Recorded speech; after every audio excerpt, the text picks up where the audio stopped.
Tout compte fait comme chaque matin avec Éric Revel. Bonjour Éric. Bonjour Patrick, bonjour à tous. Le plan de sobriété, des mesures et un slogan qui accompagne la communication gouvernementale. Un slogan qui vous fait un peu rire, sourire, non ? Oui, parce que dans ce plan de sobriété, bon, vous en parlez, il y a des mesures incitatives, et puis ce slogan, vous l'avez entendu, ce slogan, c'est je baisse, j'éteins et je décale. Je baisse, j'éteins et je décale.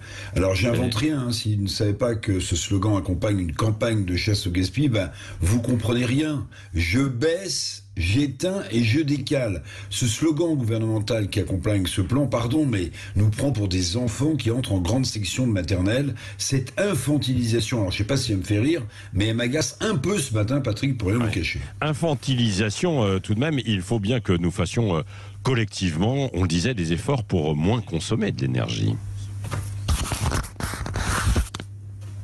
En matière de sobriété énergétique, il n'y a pas besoin de faire la morale aux Français. Avec l'envolée des factures d'électricité, de gaz, tous nous faisons ce qu'il faut pour ne pas gaspiller, car personne n'a envie de faire gonfler encore davantage ces factures. Alors ce gouvernement devrait quand même arrêter de nous considérer, je ne sais pas ce que vous en pensez, mais comme des enfants. On sait ce qu'on a à faire. D'ailleurs, le sondage dont vous parliez tout à l'heure de Sud Radio le montre, les gens font déjà des efforts. Oui, c'est ça. Parce que ce plan de sobriété pourrait se prolonger les prochaines années, si j'ai bien compris, la ministre de la Transition écologique hier.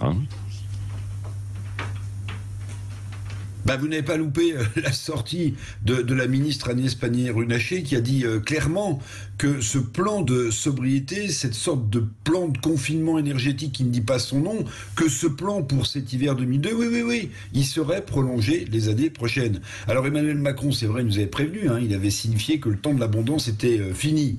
Alors est-ce qu'il s'agit maintenant en fait de faire basculer, sans le dire, hein, vers une transition écologique plus marquée, ou bien est-ce que nous préparons à l'idée que sans parc nucléaire suffisant opérationnel dans les prochaines années et sans relais suffisant des énergies renouvelables, eh bien nous préparons à l'idée, Patrick, que nous allons devoir longtemps nous serrer la ceinture dans nos consommations d'énergie. Moi j'en sais rien, mais c'est quand même très bizarre de dire ce plan va être prolongé pendant plusieurs années. Alors le peuple, on le sait, va faire des efforts comme toujours, alors que quand même ce sont les gouvernements qui n'ont pas anticipé cette pénurie.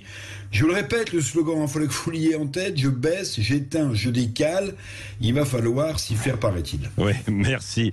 Éric Revel, tout compte fait, chaque matin à 7h20 sur Sud Radio.